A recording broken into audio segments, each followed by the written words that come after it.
ತುಂಬಾ ಜನರಿಗೆ ಆಯುರ್ವೇದ ತುಂಬಾ ಲೇಟ್ ರಿಸಲ್ಟ್ಸ್ ಕೊಡುತ್ತೆ ಅಂತ ಕೂಡ ನಾವು ಕೇಳ್ಪಡ್ತೀವಿ. ಯಾಕೆ ಆಯುರ್ವೇದ ಯಾಕೆ ಸ್ಲೋ ಅಲ್ಲ, ಆಯುರ್ವೇದ ಆ್ಯಕ್ಚುಲಿ ಯಾಕೆ ಫಾಸ್ಟ್ ಇದೆ ಅಂತ ಕೂಡ ನಾನು ಹೇಳ್ತೀನಿ ನಿಮಗೆ. ವೈರಲ್ ಫೀವರ್ ಕೇಸಸಲ್ಲಿ ಗುಡುಚಿ ಆಯುರ್ವೇದ ಯಾರಾದ್ರೂ ಬಂದರೆ maximum 24 hours we make them ready. In fact Covid ಕೇಸಸ್ಗಳಲ್ಲಿ ರೈಟ್ ಸುಮಾರು ನಮ್ಮ ಒಂದು ಕ್ಲಿನಿಕಲ್ಲಿ 2000ಕ್ಕಿಂತ ಜಾಸ್ತಿ ಕೋವಿಡ್ ಕೇಸಸನ್ನು ನಾವು ಟ್ರೀಟ್ ಮಾಡಿದ್ದೀವಿ. Ayurveda I can throw an open challenge, no matter what is the disease, it is equally fast or faster than other alternates ಅಂತ ಕೂಡ ಹೇಳ್ಬೋದು. ಏನು ಹೆವಿ ಮೆಟಲ್ಸ್ನ ಹಾಕಿ ಆಯುರ್ವೇದ ಮೆಡಿಸಿನ್ಸ್ನ ಕ್ರಿಯೇಟ್ ಮಾಡ್ತಾರೆ, ಪರ್ಫಾರ್ಮ್ ಮಾಡ್ತಾರೆ ಅಂತ ಹೇಳ್ತಾರೆ, ಅದ್ರ ಬಗ್ಗೆ ಏನು ಹೇಳ್ತೀರಾ? ಅದನ್ನು ತೊಗೊಂಡೋಗ್ಬಿಟ್ಟು ಆಯುರ್ವೇದ ಡ್ರಗ್ಸಲ್ಲಿ ಮೆಟಲ್ಸ್ ಇರುತ್ತೆ. Yes, it's a science. Right professionals ಹತ್ರ ಹೋದರೆ you will get faster result than other alternatives ಅಂತ ಹೇಳಕ್ಕೆ ಇಷ್ಟಪಡ್ತೀನಿ ನಾನು. ಇವತ್ತಿನ ಕಾರ್ಯಕ್ರಮದಲ್ಲಿ ನಮ್ಮೊಟ್ಟಿಗೆ ಗುಡುಚಿ ಆಯುರ್ವೇದದ ಕೋ-ಫೌಂಡರ್ ಆಗಿರುವಂತಹ ಪ್ರಶಾಂತ್ ವಸ್ತೋದ್ ಅವರಿದ್ದಾರೆ. ಸೊ ಬನ್ನಿ ಕಾರ್ಯಕ್ರಮಕ್ಕೆ ವೆಲ್ಕಮ್ ಮಾಡೋಣ. Hello sir, welcome to the show. Thank you. So ಇವತ್ತಿನ ಕಾರ್ಯಕ್ರಮದಲ್ಲಿ, ಇವತ್ತಿನ ಎಪಿಸೋಡ್ ಅಲ್ಲಿ ನಾವು ಆಯುರ್ವೇದದ ಬಗ್ಗೆ ಮಾತಾಡ್ತಾ ಹೋಗ್ತೀವಿ. ಅದರ ಜೊತೆ ಡಯಾಬಿಟಿಸ್ ಟೈಪ್ 2 ಹಾಗೆ ಟೈಪ್ 1 ಡಯಾಬಿಟಿಸ್ ಕಾಂಪ್ಲಿಕೇಶನ್ಸ್ ಆಗಿರ್ಬೋದು, ಹೆಲ್ತ್ ಚಾಲೆಂಜಸ್ ನ ಬಗ್ಗೆ ನೀವು ಇವತ್ತು ತಿಳಿಸ್ಕೊಡ್ಬೇಕಾಗತ್ತೆ ಸರ್ ಇವತ್ತು. ಸೊ ಮೊದಲನೇದಾಗಿ Ayurveda. So old is gold ಅಂತ ನಾವೇನ್ ಕೇಳ್ತೀವಿ. ಸೊ ಪುರಾತನ ಕಾಲದಿಂದನೂ ಕೂಡ ಆಯುರ್ವೇದ ಒಂದು ಅಂದ್ರೆ ಸ್ವಲ್ಪ ಲೇಟ್ ಇದ್ರೂ ಕೂಡ ಒಂದು ಟ್ರೂ ರಿಸಲ್ಟ್ ಅಂತ ನಾವೇನ್ ಕೇಳ್ತೀವಿ. ಆಯುರ್ವೇದ ಇಸ್ ಟ್ರೂ ರಿಸಲ್ಟ್ ಅಂತ ಹೇಳಿರೋ ತಪ್ಪಾಗಲ್ಲ. ಸೊ ಈಗಿನ ಒಂದು ಜನರೇಷನ್ ಅಲ್ಲಿ ಹೆಂಗಾಗಿದೆ ಅಂದ್ರೆ ಆಯುರ್ವೇದನ ಬೇಡ, ಆಯುರ್ವೇದ ಬೇಡ, ಇಂಗ್ಲಿಷ್ ಮೆಡಿಸಿನ್ಸ್ಗೆ ಹೋಗೋಣ ಅಥವಾ ಹೋಮಿಯೋಪತಿಗೆ ಹೋಗೋಣ ಅಂತ ಹೇಳುವಂತ ಒಂದು ಜನರೇಷನ್ ಅಲ್ಲಿ ನಾವಿದ್ದೀವಿ. ಯಾಕಂದ್ರೆ ಇವಾಗಿನ ಒಂದು ಫುಡ್ ಸ್ಟೈಲ್ ಆಗಿರ್ಬೋದು, ಲೈಫ್ ಸ್ಟೈಲ್ ಆಗಿರ್ಬೋದು, ಪ್ರತಿಯೊಂದು ಕೂಡ ಚೇಂಜ್ ಆಗೋಗಿದೆ. ಸೊ ಆ ಒಂದು ಲೈಫ್ ಸ್ಟೈಲ್ ಯಾವ ರೀತಿ ಇದೆ, ನಾವು ಅದಕ್ಕೆ ಅಡ್ಜಸ್ಟ್ ಆಗ್ಬಿಟ್ಟಿದೀವಿ. ಸೊ ಆಯುರ್ವೇದದ ಬಗ್ಗೆ ನಾವಿವಾಗ ಮಾತಾಡ್ತಾ ಹೋಗೋಣ. ಮೊದಲನೇದಾಗಿ ಸರ್, ಆಯುರ್ವೇದ ಅಂದ ತಕ್ಷಣ ಒಬ್ಬೊಬ್ರಿಗೆ ಒಂದೊಂಥರ ಮೈಂಡ್ ಸೆಟ್ ಇರುತ್ತೆ. ಸೊ ಆಯುರ್ವೇದ ಸ್ಲೋ ಅಂತ ಹೇಳ್ತಾರೆ. ತುಂಬಾ ಜನರಿಗೆ ಆಯುರ್ವೇದ ತುಂಬಾ ಲೇಟ್ ರಿಸಲ್ಟ್ಸ್ ಕೊಡುತ್ತೆ ಅಂತ ಕೂಡ ನಾವು ಕೇಳ್ಪಡ್ತೀವಿ. ಸೊ ಆ ಒಂದು ಮೈಂಡ್ ಸೆಟ್ ಬಗ್ಗೆ ಏನ್ ಹೇಳ್ತೀರಾ? ತಪ್ಪು ತಪ್ಪು ತಪ್ಪು. ಯಾಕಂದ್ರೆ ನಾನು ನಿಮಗೆ ಕ್ವಶನ್ ಕೇಳ್ತೀನಿ, ಆಯುರ್ವೇದ ಸ್ಲೋ ಅಂತೀರಾ, ಅದು ನಿಮ್ಮ ಎಕ್ಸ್ಪೀರಿಯನ್ಸಾ? ನಮ್ಮ ಎಕ್ಸ್ಪೀರಿಯನ್ಸ್ ಅಲ್ಲ, ಬಟ್ ಇವಾಗ ಎಲ್ಲೇ ನಾವು ಕೇಳ್ತಿದ್ರೆ ಫ್ರೆಂಡ್ ಸರ್ಕಲ್ ಆಗಿರ್ಬೋದು, ಕಮ್ಯುನಿಟಿ ಆಗಿರ್ಬೋದು, Ayurveda. I am going to throw you open challenge. ನಿಮ್ಗೆ ಯಾರು ಹೇಳಿದಾರಲ್ಲ ಅವ್ರೆಲ್ರಿಗೂ ಹೋಗಿ ಕೇಳಿ, has it been there experience or it's a lie that is been circulated? It's a myth. Maybe. It's a myth. It's a carry forwarded myth for a long year. ನಾವೊಂದು ಸುಳ್ಳನ್ನು ಪದೇ ಪದೇ ಪದೇ ಪದೇ ಕೇಳ್ಬಿಟ್ಟು ಅದನ್ನು ಸತ್ಯ ಅಂತ ನಂಬ್ಕೊಂಡಿದ್ದೀವಿ. ಯಾಕೆ ಆಯುರ್ವೇದ ಯಾಕೆ ಸ್ಲೋ ಅಲ್ಲ, ಆಯುರ್ವೇದ ಆ್ಯಕ್ಚುಲಿ ಯಾಕೆ ಫಾಸ್ಟ್ ಇದೆ ಅಂತ ಕೂಡ ನಾನು ಹೇಳ್ತೀನಿ ನಿಮಗೆ. Will talk about common problems. Cold ಬಂದಿದೆ ಅಂತ ಅನ್ಕೊಳ್ಳೋಣ. I myself have taken let's say ಒಂದು ಮಾಡರ್ನ್ ಮೆಡಿಸಿನ್ ಕೂಡ ತೊಗೊಂಡಿದ್ದೀನಿ, ಸಿಟಿಸನ್ ತೊಗೊಂಡಿದ್ದೀನಿ, ಲೀವ್ ಸಿಟಿಸನ್ ತೊಗೊಂಡಿದ್ದೀನಿ, 2-3 ಡೇಸು ಏನೂ ಆಗಿರಲ್ಲ. On the other hand same person myself have taken ಈ ಗುಡುಚಿ ಆಯುರ್ವೇದದಲ್ಲಿ ಸುಮಾರು ಒಂದು ಜೆನರಿಕ್ ಮೆಡಿಸಿನ್ಸ್ ಇದೆ. ಸಿಂಪಲ್ ಗುಡುಚಿ ಮೆಡಿಸಿನ್ಸ್ ಹೇಳಿಕೊಳ್ಳೋಣ. ಯೋಷಾದಿ ವಠಿ ಅಂತ ಹೇಳ್ಬಿಟ್ಟು ಒಂದು 2 ಮಾತ್ರೆ ದಿನಕ್ಕೆ 2 ಮಾತ್ರೆ ದಿನಕ್ಕೆ 4 ಸರಿ ತೊಗೊಂಡ್ಬಿಟ್ರೆ at the end of 1 day, not even 3 days, cold will come to normal. Fever ಇದೆ, ಜೆನರಿಕ್ ಆಗಿ ಏನು ತೊಗೊಳ್ತೀವಿ, ಪ್ಯಾರಾಸಿಟಮಾಲ್ ತೊಗೊಳ್ತೀವಿ. ಆಯುರ್ವೇದದ್ದು ಅಮೃತೋತ್ತರ ಕಷಾಯ tablet, same results, same efficacy. I am not talking ಬರೀ ಗುಡುಚಿ ಬ್ರ್ಯಾಂಡ್ ಅಂತ ಹೇಳ್ಬಿಟ್ಟು ಯಾವುದಾದ್ರು ಬ್ರ್ಯಾಂಡ್ ತೊಗೊಳ್ಳಿ, it will give 1-on-1 comparative results, right? ಹಾಗಂತೇಳ್ಬಿಟ್ಟು ನಾನು ಹೇಳಿದಂತೆ ಮೆಡಿಸಿನ್ಸ್ ತೊಗೋಬೇಡಿ. ದಯವಿಟ್ಟು ಯಾವುದೇ ಮೆಡಿಸಿನ್ ತೊಗೋಬೇಕಾದ್ರೆ ಡಾಕ್ಟರ್ ಸಲಹೆಯಲ್ಲಿ ತೊಗೊಳ್ಳಿ. ಯಾವುದೇ ಮೆಡಿಸಿನ್ ವಿತೌಟ್ ಸಲಹೆ ತೊಗೊಳಕ್ಕೆ ಹೋಗಬೇಡಿ. ಆಯುರ್ವೇದ ಇರಲಿ, ಅಲೋಪತಿ ಇರಲಿ, ಡಾಕ್ಟರ್ ಸಲಹೆ ಮಾತ್ರ ಮೆಡಿಸಿನ್ ತೊಗೊಳ್ಳಿ. ಬಟ್ ನಾನು ನನ್ನ ಸ್ವಂತ ಎಕ್ಸ್ಪೀರಿಯನ್ಸ್ ಶೇರ್ ಮಾಡ್ತಿದ್ದೀನಿ. Whether it is cold, fever, ಇದರಲ್ಲಿ ಇನ್ಫ್ಯಾಕ್ಟ್ ಫಾಸ್ಟರ್ ರಿಸಲ್ಟ್. ಫೀವರ್ ಬಂದರೆ less than 8 hours I have seen the results, right? In fact ಯಾವುದೆಲ್ಲ ವೈರಲ್ ಫೀವರ್ ಕೇಸಸ್ ಇರಲಿ, ಗುಡುಚಿ ಆಯುರ್ವೇದದಲ್ಲಿ ಯಾರಾದ್ರೂ ಬಂದರೆ ಇನ್ less than 8 hours maximum 24 hours we make them ready. ಅವ್ರ normal temperature ಬರುತ್ತೆ, infections ಕಡಿಮೆ ಆಗುತ್ತೆ, ಇದೆಲ್ಲ ಆಗೋದನ್ನು ನಾವು ನೋಡಿದ್ದೀವಿ. ಇನ್ಫ್ಯಾಕ್ಟ್ ಕೋವಿಡ್ ಕೇಸಸ್ಗಳಲ್ಲಿ ರೈಟ್ ಸುಮಾರು ನಮ್ಮ ಒಂದು ಕ್ಲಿನಿಕಲ್ಲಿ 2000ಕ್ಕಿಂತ ಜಾಸ್ತಿ ಕೋವಿಡ್ ಕೇಸಸನ್ನು ನಾವು ಟ್ರೀಟ್ ಮಾಡಿದ್ದೀವಿ. ಸೊ ಹಾಗಂತಂದರೆ ಆಯುರ್ವೇದ ಸ್ಲೋ ಇದ್ರೆ how is it possible for us to treat, right? So ಎಲ್ಲ ಕೇಸಸ್ಗಳಲ್ಲಿ ಇದು ಕಾಮನ್ ಪ್ರಾಬ್ಲಮ್ ಆಯಿತು. ಇನ್ನು ಈ ಡಯಾಬಿಟಿಸ್ ಅಂತ ಸಮಸ್ಯೆ ಬಂದರೆ right, we are a pioneer basically ಈ ಒಂದು ವಿಷಯಗಳಲ್ಲಿ. ಡಯಾಬಿಟಿಸನ್ನು ಸಂಪೂರ್ಣವಾಗಿ ರಿವರ್ಸ್ ಮಾಡ್ತೀವಿ. ಜನ 20 ವರ್ಷ, 30 ವರ್ಷ, 40 ವರ್ಷ ಹೇಳ್ತಾರೆ, ನಾನು 30 ವರ್ಷದಿಂದ ಡಯಾಬಿಟಿಸ್ ಸಫರ್ ಮಾಡ್ತಿದ್ದೀನಿ, ಪ್ರತಿ ಸಲ ಹೋದಾಗ ಒಂದು ಮಾತ್ರೆ ಜಾಸ್ತಿನೇ ಆಯಿತು, ರೈಟ್? ನಾವೇನು ಹೇಳ್ತಿದ್ದೀವಿ, 6 ತಿಂಗಳಲ್ಲಿ ಕಂಪ್ಲೀಟ್ ಮಾತ್ರ ನಿಲ್ಲಿಸ್ತೀವಿ ಅಂತ ಹೇಳ್ತಿದ್ದೀವಿ. So you tell me whether Ayurveda slow or fast ಅಲ್ವಾ? ಯಾರಿಗೂ ಹೇಳಿದ್ರು, ಯಾವುದೋ ರಾಜ ಯಾವುದೋ ಕಾಲದಲ್ಲಿ ಯಾರಿಗೋ ಒಬ್ಬನಿಗೆ ಹೇಳಿದ್ದ? No. If it is your experience, ನೀವು ಹೇಳಿ. Ayurveda I can throw an open challenge, no matter what is the disease, one on one comparison ಮಾಡಿ ಹೇಳ್ಬೋದು that it is equally fast or faster than other alternates ಅಂತ ಕೂಡ ಹೇಳ್ಬೋದು, right? So ಹೀಗಾಗಿ Ayurveda slow ಅನ್ನೋದು ನಾವು ಪರ್ಸೀವ್ಡ್ ಮಿತ್ ಇದೆ, but it's not A reality. And that is what ತುಂಬ ಜನ ಗುಡಿಚಾರದಾಗ ಬಂದವ್ರು ಹೇಳ್ತಾರೆ, 10 ವರ್ಷದಿಂದ ನಾನು ಡಯಾಬಿಟಿಸ್ ಸಫರ್ ಮಾಡಿದ್ದೀನಿ, 20 ವರ್ಷದಿಂದ ಇನ್ಸುಲಿನ್ ಇದ್ದೀನಿ ಸಫರ್ ಮಾಡಿದ್ದೀನಿ.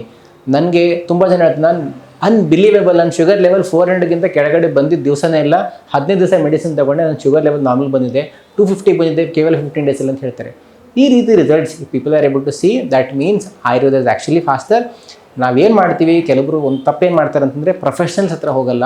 ಕೆಲವೊಂದು ಕಡೆ ಯಾವುದೋ ಒಬ್ಬ ಆಯುರ್ವೇದ ಅಂದ ತಕ್ಷಣ ಯಾರು ಬೇಕಾದ್ರೂ ತೊಗೋಬೋದು, ಯಾರು ಬೇಕಾದ್ರೂ ಕೊಡ್ಬೋದು. ಯೂಟ್ಯೂಬರ್ ಹೇಳಿದ್ರು ತೊಗೊಳ್ತೀವಿ, ಇನ್ಫ್ಲುಯೆನ್ಸರ್ ಹೇಳಿದ್ರು ತೊಗೊಳ್ತೀವಿ. ಆ ಇನ್ಫ್ಲುಯೆನ್ಸರ್ಗೆ ABCD ಕೂಡ ಗೊತ್ತಿರಲ್ಲ ಆಯುರ್ವೇದದ್ದು. You go to the right doctor, there are qualified doctors who have completed their BAMS MD, ಅಂಥವ್ರ ಹತ್ರ ಹೋಗಿ and then take the right suggestion. Don't take suggestions from babajis, don't take suggestion from YouTubers and influencers. That's a wrong thing.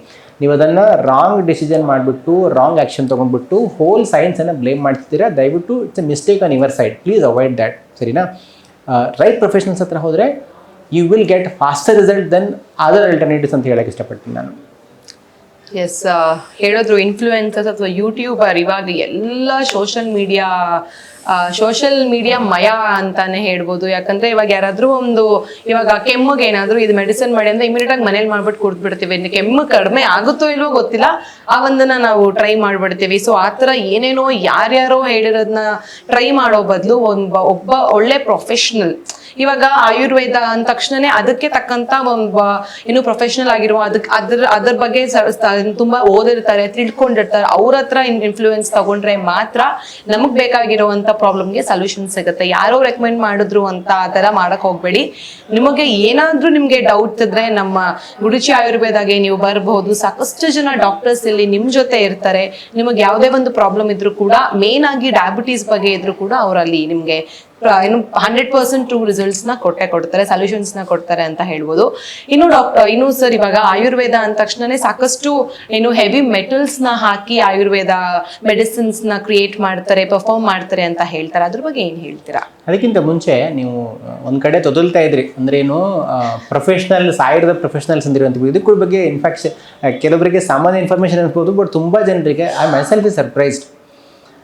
Ayurveda professionals ಅಂದ್ರೆ ಯಾರು, what is there qualification, ತುಂಬ ಜನರಿಗೆ ಗೊತ್ತೇ ಇಲ್ಲ. Right, let me clarify that. ಹೇಗೆ MBBS 4 years + 1.5 year internship ಇರುತ್ತೆ, housemanship ಇರುತ್ತೆ, ಅದೇ ರೀತಿ BAMS bachelor of Ayurvedic medicine and surgery is equivalent. 4 years study ಮಾಡ್ತಾರೆ, 1.5 year ಹೌಸ್ಮೆನ್ಶಿಪ್ ಮಾಡ್ತಾರೆ. So 5.5 years equally they spend 5.5 years studying both the modern anatomy and anatomy as per the Ayurveda. ಇದನ್ನೆಲ್ಲ study ಮಾಡ್ತಾರೆ. So they spend 5.5 years. BAMS doctor spend 5.5 years. When I am saying go to professionals, go to somebody who has completed his BAMS. ಅದಾದಮೇಲೆ ಹೇಗೆ modern ಸೈನ್ಸಲ್ಲಿ ಸುಮಾರು specialities ಇದ್ದಾವೆ, ಆಯುರ್ವೇದದಲ್ಲೂ ಕೂಡ 13 ಥರದ specialities ಇದ್ದಾವೆ. Not 1 or 2. This is 3 year masters course even in Ayurveda, 13 different branches. ಅರ್ಥ ಆಯ್ತಾ? This is as equivalent as your modern science. So when I am referring to professionals, does not mean somebody who's been practicing something for 10 years. ಆ ರೀತಿ ಸುಮಾರು ಜನ ಪಾರಂಪರಿಕ ವೈದ್ಯರು ಅದು ಸಿಗ್ತಾರೆ. And I am saying professionals, these are the people who have read as per the Ayush guidelines. These are the people who have completed their BAMS and MD probably, right? ಅಂಥವ್ರ ಹತ್ರ ಹೋಗಿ, ಸರಿನಾ? Now coming back to second question, right? Heavy metals ಇರುತ್ತೆ, ಅದು ಕೂಡ ಒಂದು common ಮಿತ್ತು. Generally ಏನಾಗುತ್ತೆ ಅಂತ ಹೇಳ್ತೀನಿ. ಆಯುರ್ವೇದದಲ್ಲಿ ರಸಶಾಸ್ತ್ರ ಅಂತ ಹೇಳಿಬಿಟ್ಟು ಒಂದು ಪೋಸ್ಟ್ ಗ್ರ್ಯಾಜುಯೇಷನ್ ಇದೆ. 3 year people only study how to make medicines from metals. That's a pure science. ಗೋಲ್ಡನ್ನು ಹೇಗೆ ಮೆಡಿಸಿನ್ ಆಗಿ ಯೂಸ್ ಮಾಡ್ಬೋದು, ಕಾಪರನ್ನು ಹೇಗೆ ಮೆಡಿಸಿನ್ ಆಗಿ ಯೂಸ್ ಮಾಡ್ಬೋದು, ಅದಕ್ಕೆ ಒಂದು 3 year course. People only study 3 years how to use metals in the form of a medicine ಅಂತ ಹೇಳ್ಬಿಟ್ಟು, right? It's a pure and well defined science, including mercury ಹೇಗೆ ಯೂಸ್ ಮಾಡ್ತೀರಾ ಅದನ್ನು ಆಯುರ್ವೇದದಲ್ಲಿ ಮಾತ್ರ ಮೊದಲು ಹೇಳಿದ್ದಾರೆ. ಹೀಗಾಗಿ ಈಗ ಗೋಲ್ಡ್ ಯೂಸ್ ಮಾಡೋದಂದ್ರೆ ಮಾರ್ಕೆಟಿಂದ ಗೋಲ್ಡ್ ತಂದುಬಿಟ್ಟು ಮಿಕ್ಸ್ ಮಾಡಿ ಕೊಡೋದಲ್ಲ. It goes through a 14 levels of purification. It's a well defined science for it, ಸರಿನಾ? ಇದ್ರ ಬಗ್ಗೆ ಈ ಅಮೇರಿಕಾದಲ್ಲಿ ಸುಮಾರು ರಾಂಗ್ ಆರ್ಟಿಕಲ್ಸ್ ಮಾಡಿದ್ರು. ಈ ಕಾನ್ಸೆಪ್ಟ್ ಇಲ್ಲ, ಮೆಟಲ್ ಬೇಸ್ಡ್ ಮೆಡಿಸಿನ್ಸ್ ಮಾಡೋ ಕಾನ್ಸೆಪ್ಟು ಮಾಡರ್ನ್ ಸೈನ್ಸಲ್ಲಿ ಎಲ್ಲೂ ಇಲ್ಲ. ಅವರಿಗಿದು ಆಶ್ಚರ್ಯಕರ. ಈಗ ರಸಶಾಸ್ತ್ರ ಮಾಡಿರೋ ಡಾಕ್ಟ್ರು ಒಂದು ಫಾರ್ಮುಲೇಷನ್ಸ್ ಮಾಡ್ತಾರೆ, ಅದರಲ್ಲಿ ಗೋಲ್ಡ್ ಭಸ್ಮ, ಸ್ವರ್ಣ ಭಸ್ಮ ಹಾಕ್ತಾರೆ. ಈಗ ಅದನ್ನು ಹೋಗ್ಬಿಟ್ಟು ಆ ಮೆಡಿಸಿನ್ ಹೋಗ್ಬಿಟ್ಟು ನಾವು ಓಪನ್ ಲೇಬಲಲ್ಲಿ ಬರೆದಿದ್ದೀವಿ, ಇದರಲ್ಲಿ ಸ್ವರ್ಣ ಭಸ್ಮ ಇದೆ ಅಂತ ಹೇಳ್ಬಿಟ್ಟು ಬರೆದಿರ್ತೀವಿ. ಅದನ್ನು ಮೆಡಿಸಿನ್ ತೊಗೊಂಡು ಹೋಗ್ಬಿಟ್ಟು ನೀವು ಲ್ಯಾಬಲ್ಲಿ ಕೊಟ್ಬಿಟ್ಟು ಅದರಲ್ಲಿ ಮೆಟಲ್ ಇದೆಯಾ, ಇದೇ ರೀ ಮೆಟಲ್ ಇದ್ದೇ ಇದೆ, ನಾನು ಲೇಬಲಲ್ಲಿ ಹಾಕಿದ್ದೀನಿ, ಲ್ಯಾಬಲ್ಲಿ ಟೆಸ್ಟ್ ಮಾಡೋದೇನಿದೆ, ಅದನ್ನು ತೊಗೊಂಡೋಗ್ಬಿಟ್ಟು ಆಯುರ್ವೇದ ಡ್ರಗ್ಸಲ್ಲಿ ಮೆಟಲ್ಸ್ ಇರುತ್ತೆ. Yes, it's a science. This is well defined science. People complete 3-year course on how to prescribe, how to give, ಎಷ್ಟು ಕೊಡ್ಬೋದು, ಯಾರಿಗೆ ಕೊಡಬೇಕು, ಎಂಥ ಕೇಸಸಲ್ಲಿ ಕೊಡಬೇಕು, ಯಾವ ಥರ ಮೆಟಲ್ಸ್ ಕೊಡಬೇಕು, ಯಾವ ರೀತಿ ಪ್ಯೂರಿಫಿಕೇಷನಿಂದ ಆ ಮೆಟಲ್ಸನ್ನು ಯೂಸ್ ಮಾಡ್ತಾರೆ. It's a well defined science in the 3-year post graduation. So don't be under the misunderstanding Ayurveda contains heavy metals. No, we at the label itself says you don't have to do any test, right? ಯಾರೊಬ್ಬ ಅಮೆರಿಕನಲ್ಲಿ ಅವನು ಅವ್ರಿಗೆ ಗೊತ್ತೇ ಇಲ್ಲ this concept, oh can use metals also in medicine, it's a very new concept for them. ಆ ರೀತಿ ಸುಮಾರು lot of new things will find in Ayurveda which will not explored. ನಾನು ಒಂದೊಂದು ಹೇಳ್ತಾ ಹೋದ್ರೆ ನಿಮಗೆ ಮೈ ಜುಮ್ ಅನ್ಬೇಕು, ಅಷ್ಟೊಂದು ಅಡ್ವಾನ್ಸ್ಮೆಂಟ್ ಇದೆ ಆಯುರ್ವೇದದಲ್ಲಿ. So which know the science of explored still. So come out of this myth, Ayurveda has a heavy metal. There is a science, there is a 3-year post graduation, there are well defined metals, ಯಾವ metals use ಮಾಡಬೇಕು, ಯಾವ ರೀತಿ purify ಮಾಡಬೇಕು, ಹೇಗೆ ಕೊಡಬೇಕು, ಎಷ್ಟು ಪ್ರಮಾಣದಲ್ಲಿ ಕೊಡಬೇಕು, ಎಷ್ಟು ದಿವಸ ಮಾತ್ರ ಕೊಡಬೇಕು ಅಂತ ಹೇಳ್ಬಿಟ್ಟು. ಕೆಲವೊಂದ್ಸಲ ಏನಾಗುತ್ತೆ ಅಂದರೆ, again one of the common problem the people do, doctor ಯಾವುದೊಂದು ಮೆಡಿಸಿನ್ಸು ಪ್ರಿಸ್ಕ್ರೈಬ್ ಮಾಡಿರ್ತಾರೆ ವಿಚ್ ಕಂಟೇನ್ಸ್ ಮೆಟಲ್. ಅದನ್ನು ನಾವು ಹೋಗ್ತೀವಿ, ತೊಗೊಳ್ತೀವಿ, ರಿಸಲ್ಟ್ ಬರುತ್ತೆ ಸೂಪರಾಗಿ. ರಿಸಲ್ಟ್ ಬಂತು ಅಂದ ತಕ್ಷಣ ಏನು ಮಾಡ್ತೀವಿ ಅಂದರೆ, none of these medicines are supposed to be consumed for more than let's say 6 months, 8 months, long term duration consumption live ಎಲ್ಲ. ಅವಾಗೇನು ಮಾಡ್ತೀವಿ, ರಿಸಲ್ಟ್ ಬಂತು ಅಂತ ಹೇಳ್ಬಿಟ್ಟು ಅದನ್ನು ಲೈಫ್ ಲಾಂಗ್ ತೊಗೊಳಕ್ಕೆ ಶುರು ಮಾಡ್ತೀವಿ. ಡಾಕ್ಟರ್ ಒಂದು ಸಲ ಹೋದರು, ಯಾಕಪ್ಪ ಮತ್ತೆ ಡಾಕ್ಟರ್ ಫೀಸ್ ಕೊಡಬೇಕು ಅಂತ ಹೇಳ್ಬಿಟ್ಟು ಒಂದು ಸಲ ರಿಸಲ್ಟ್ ಬಂದಿದೆ, ಅದನ್ನೇ ನಾನು 10 ವರ್ಷ ತೊಗೊಳ್ತೀನಿ. ಆಬ್ವಿಯಸ್ಲಿ ನಿಮ್ಮ ಬಾಡಿ ಸಮಸ್ಯೆ ಆಗೇ ಆಗುತ್ತೆ. Doctor never told to use it for lifetime. ಅದು ನೀವು ಮಿಸ್ಟೇಕ್ ಮಾಡ್ತಿದ್ದೀರಾ. ನೀವು ಮಿಸ್ಟೇಕ್ ಮಾಡಿಬಿಟ್ಟು ಅದು ಮತ್ತೆ ಹೋಗ್ಬಿಟ್ಟು ಸೈನ್ಸ್ ಮೇಲೆ ಬ್ಲೇಮ್ ಮಾಡ್ತೀರಾ. ದಯವಿಟ್ಟು ಈ ಥರದ ಮಿಸ್ಟೇಕ್ಗಳನ್ನು ಅವಾಯ್ಡ್ ಮಾಡಿ. This is a well-defined science. Yes, Ayurveda uses these metals and it's a science, proper science is a process for it. And this exists for years together. Another simple philosophy the life ಅಲ್ಲಿ. Lot of people complain, marriage ಆದಮೇಲೆ ಹಾಗಾಯಿತು, life ಹಾಳಾಯಿತು, ಹೀಗಾಯಿತು. ತುಂಬ ಜನ common ಆಗಿ ಯಾವುದೇ ಗಂಡು ಮಕ್ಕಳಿಗೆ ಕೇಳಿದ್ರು ಕೂಡ ಮ್ಯಾರೇಜ್ ಮೇಲೆ ಹಂಗಾಯಿತು, ಬಲಿಕ ಬಕ್ರ ಅದೆಲ್ಲ ಹೇಳ್ತಾರೆ. But if the marriage as in institution ಇವತ್ತಿಗೂ ಕೂಡ ಎಕ್ಸಿಸ್ಟ್ ಆಗಿದೆ ಅಂದರೆ ದ್ಯಾಟ್ ಇನ್ಸ್ಟಿಟ್ಯೂಷನ್ ವರ್ಕ್ಸ್ ಅಲ್ವಾ. No matter how much you complain, how much you crib, today also people want to marry. That means that system works. ಹಾಗೆ ಆಯುರ್ವೇದ ಕೂಡ, if from 5000 years, no matter what people tried, how many things to blame, defame, whatever, if the system still exists, if the system is still giving you the result, it means it is a proven science. System is working and it is functional 100%. We cannot do anything about it. ಅರ್ಥ ಆಯ್ತಾ? You have to simply accept it. So come out of these small myths about Ayurveda and don't hold back from trying out. If you have not tried ever Ayurveda, please go back to a right person, try it out. You will be amazed with the kind of result that you will experience in life, because no other science talks about immunity to the depth which Ayurveda talks about. ಹೀಗಾಗಿ there are a lot of unexplored things. ನಿಮಗೆ ಆ medical ಸೈನ್ಸಿಗೆ challenge ಮಾಡ್ತಕ್ಕಂಥ ಸುಮಾರು ವಿಷಯಗಳು ಆಯುರ್ವೇದದಲ್ಲಿದ್ದಾವೆ. ಉದಾಹರಣೆಗೆ ನಿಮ್ಮ WHO list ನೋಡಿದ್ರೆ ಎಷ್ಟು ಐ ಥಿಂಕ್ 1500 1800 ಲಿಸ್ಟ್ ಏನೋ. These are the only number of health issues that they recognise. Forget about treating. ಅದರಲ್ಲಿ ಕೆಲವೊಂದು ಟ್ರೀಟ್ಮೆಂಟ್ ಇದೆ, ಕೆಲವೊಂದು ಟ್ರೀಟ್ಮೆಂಟ್ ಇಲ್ಲ. But Ayurveda goes beyond all of that. ಉದಾಹರಣೆ ಒಂದು ಎಕ್ಸಾಂಪಲ್ ಹೇಳ್ತೀನಿ. ಆಯುರ್ವೇದ ಬುಕ್ಸ್ಗಳಲ್ಲಿ ತೆಗೆದು ನೋಡಿದ್ರೆ ಭಸ್ಮಕ ರೋಗ ಅಂತ ಒಂದು ಮೆನ್ಷನ್ ಇದೆ. ಭಸ್ಮಕ ರೋಗ ಏನಂದರೆ ಆ ವ್ಯಕ್ತಿಗೆ ಪದೇ ಪದೇ ಹಸಿವೆ ಆಗ್ತಾ ಹೋಗುತ್ತೆ. ಅದಕ್ಕೆ ನಾವು ಆಯುರ್ವೇದದಲ್ಲಿ ಭಸ್ಮಕ ರೋಗ ಅಂತ ಹೇಳ್ತೀವಿ. But that disease, the whole WHO doesn't recognize that the disease exists. Forget about giving treatment to it. Doesn't even recognize that the disease exists. So Ayurveda is really way beyond. ಹೀಗಾಗಿ come out of these myths, try it out with open heart. Don't go by assumptions and somebody said somebody Ayurveda is slow, somebody said somebody Ayurveda contains that. But go to the right people, get the right direction. You'll be amazed by the experience of yourself.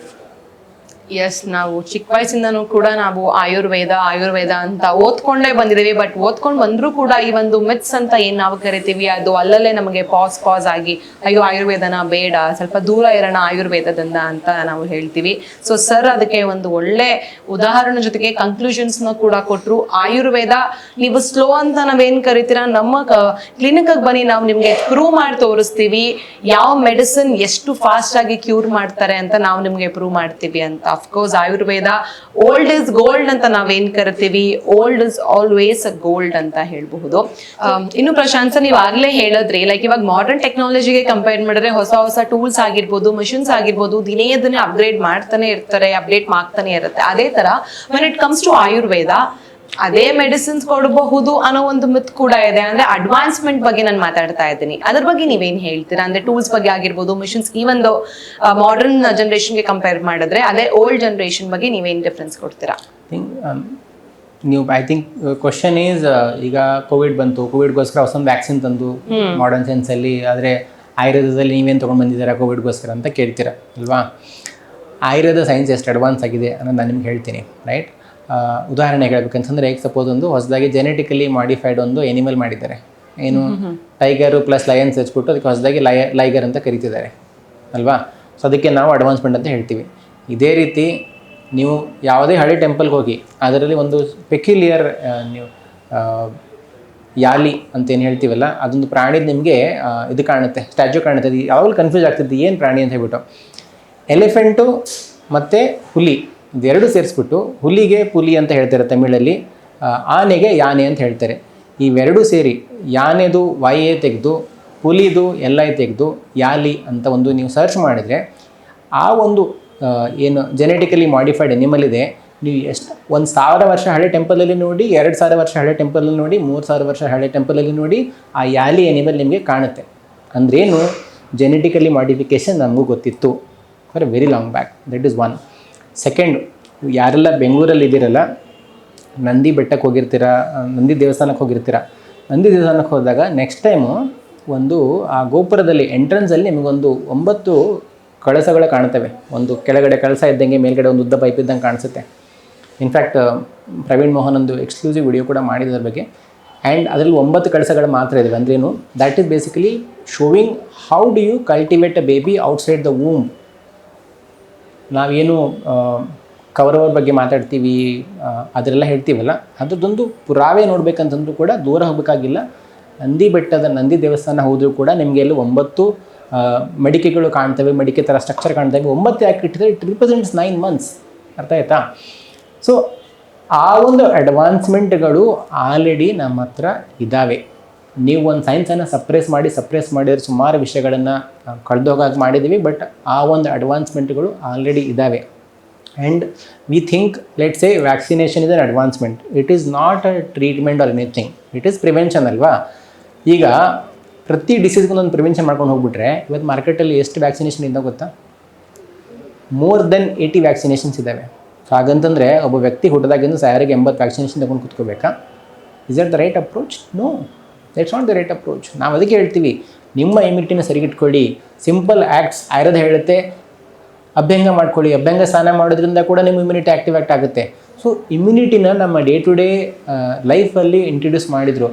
ಉದಾಹರಣೆಗೆ ಹೇಳ್ತಾರೆ, ಬೆಳ್ಳಿ ತಟ್ಟೆಗಳಲ್ಲಿ ತಿನ್ನಿ. ಯಾಕೆ ಹೇಳ್ತಾರೆ? Right, ಈ ಇನ್ಫೆಕ್ಷನ್ಗಳಿಂದ ಸ್ವಲ್ಪ ದೂರ ಇರ್ಬೋದು ಅಲ್ವಾ?